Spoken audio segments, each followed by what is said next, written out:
Assalamualaikum warahmatullahi wabarakatuh. Halo rekan-rekan sekalian, bertemu lagi dengan saya Atik Budi Parianti, Sarjana Pendidikan Magister Manajemen.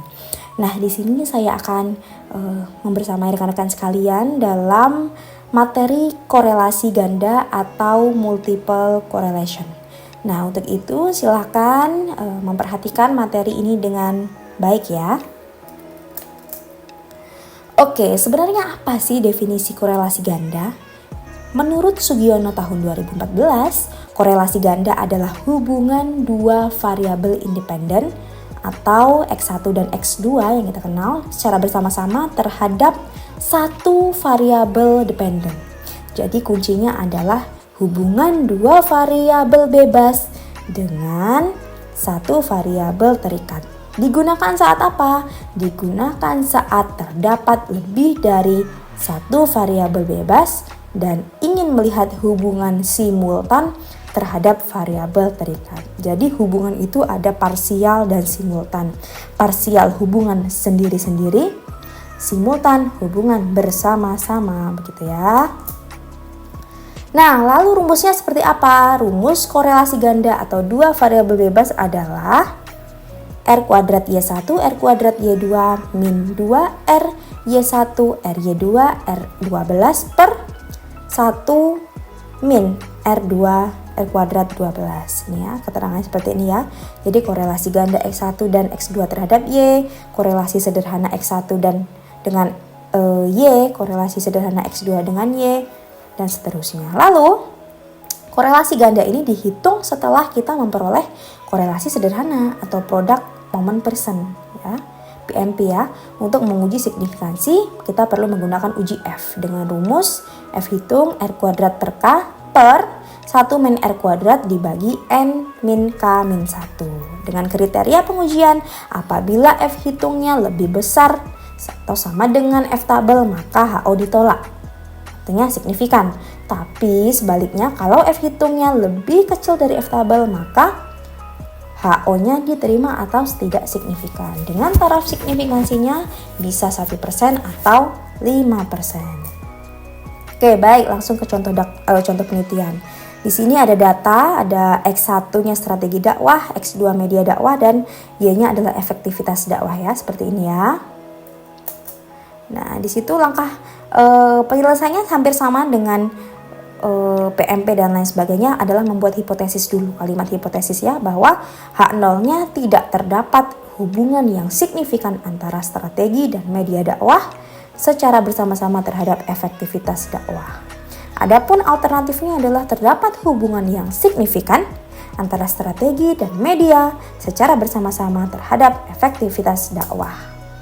Langkah penyelesaiannya seperti apa? Nah, langkah penyelesaiannya seperti ini ya. Jadi kita harus membuat tabel bantu dulu dari data kita ini ya, sehingga nantinya diperoleh N-nya adalah 10, lalu sigma X1-nya atau jumlah daripada X1-nya adalah 592, sigma Y-nya adalah 717, sigma X1 kuadratnya adalah 36.056, sigma Y kuadratnya adalah 52.459, dan sigma dari perkalian X1 dan Y-nya adalah 42.714. Ini perhitungannya memperoleh nilai 0,263. Yang Y juga sama, dari hasil perhitungan tabel bantu kita perolehlah nilai. Tabel bantu sudah kita pelajari di pertemuan-pertemuan sebelumnya ya. Jadi kalian bisa cermati bagaimana cara menghitungnya dari pertemuan sebelumnya ya.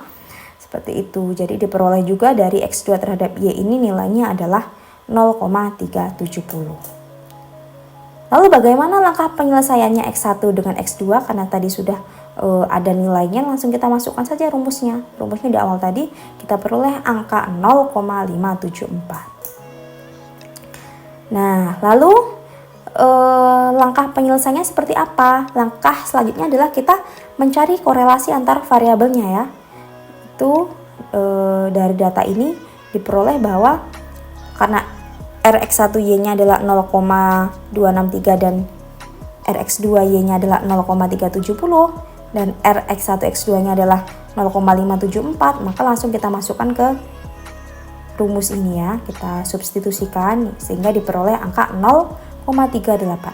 Hasil di atas menunjukkan apa? Menunjukkan bahwa hubungan secara bersama-sama antara strategi dan media dakwahnya itu terhadap efektivitas itu kategorinya lemah karena 0,3, hanya 0,3. Sehingga kontribusi secara bersama-samanya hanya sekitar 14,90% dan sisanya ditentukan oleh variabel yang lain, begitu. Oke, langkah kelima kita perlu menguji signifikansinya ya dengan rumus uji F atau F hitung. Nah, di sini sudah ada rumusnya, langsung kita substitusikan saja. Ini karena kita udah dapat nilai R-nya sehingga F hitungnya adalah 2,98. Lalu bagaimana? Hasil di atas itu selanjutnya kita konsultasikan dengan uji F, yakni dengan DK pembilangnya. DK pembilang sama dengan K dan DK penyebut sama dengan N min K min 1. Karena pembilangnya ada 2 dan berarti DK penyebutnya adalah 10 min 2 min 1 sama dengan 7. Dengan taraf kesalahannya berapa? 5% atau 0,05. Sehingga nilai uji F tabelnya adalah 4,74. Dan ternyata F hitungnya itu lebih kecil dari F tabel sehingga HO diterima dan HA ditolak. Artinya apa? Artinya tidak ada korelasi, tidak ada hubungan ya antara strategi dan juga media dakwah terhadap efektivitas dakwahnya di Lombok, begitu. Nah, selanjutnya adalah untuk memudahkan perhitungan. Sebenarnya kita sudah sangat dibantu sekali dengan yang namanya software SPSS ya, seperti pertemuan-pertemuan sebelumnya, sehingga kita akan coba mengerjakan tugas atau soal, yakni seorang peneliti ingin mengetahui hubungan antara motivasi belajar dan lingkungan belajar terhadap prestasi mahasiswanya. Makanya dilakukan penelitian secara acak terhadap 12 mahasiswa.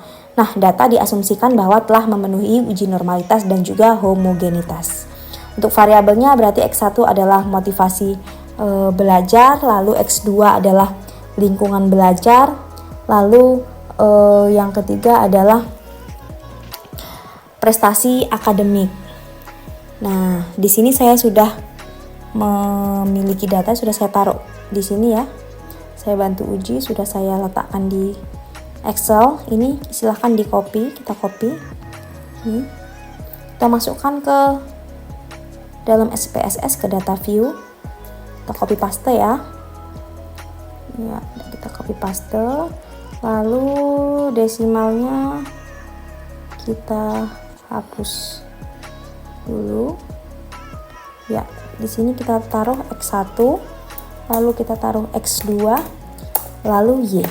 Oke. Dari data view kita klik analyze. Oke, setelah itu kita klik regression, lalu kita pilih linear.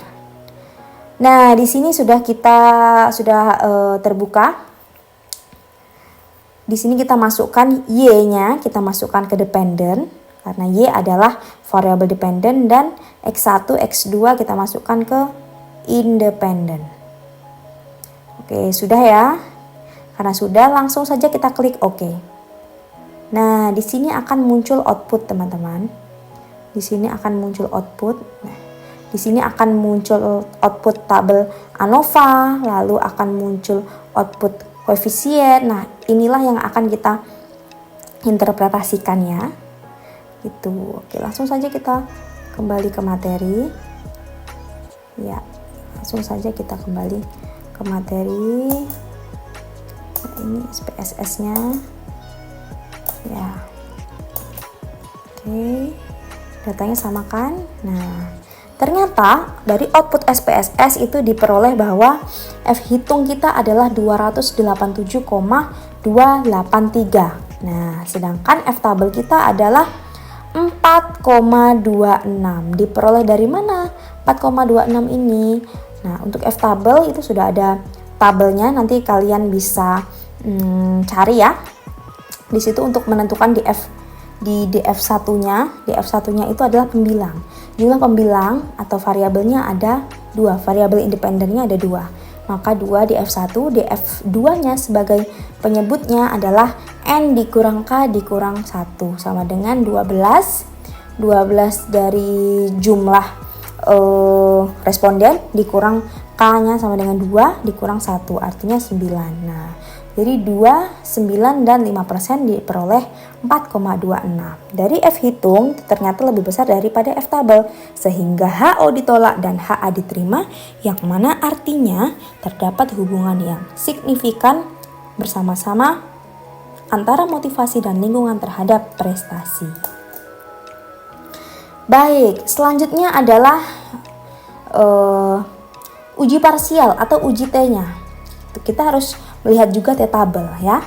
T-tabel dengan di F-nya adalah N min K min 1, yakni 12 dikurang 2 kurang 1, nanti diperoleh 2,262. Yang mana motivasi itu T-hitungnya 5,226, lebih besar daripada T-tabelnya, artinya motivasi ini berpengaruh signifikan terhadap prestasi. Adapun lingkungan diperoleh T-tabel adalah 0,760, yang mana ini lebih kecil daripada 0,760 itu T hitung lebih kecil daripada T tabel, sehingga HO diterima. Artinya apa? Lingkungan tidak berpengaruh secara signifikan terhadap prestasi.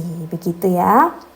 Secara simultan motivasi dan lingkungan itu berpengaruh, secara parsial motivasi berpengaruh, lingkungan tidak signifikan. Begitu ya. Berarti yang paling dominan adalah variabel motivasi. Oke, baiklah rekan-rekan sekalian, itu tadi materi yang dapat saya paparkan ya. Jangan lupa pahami bagaimana cara membaca T-tabel, bagaimana cara membaca F-tabel ya. Bagaimana cara mengolah data menggunakan SPSS agar memudahkan kalian dalam kegiatan penelitian. Oke, terima kasih. Kurang dan lebihnya saya mohon maaf. Wassalamualaikum warahmatullahi wabarakatuh.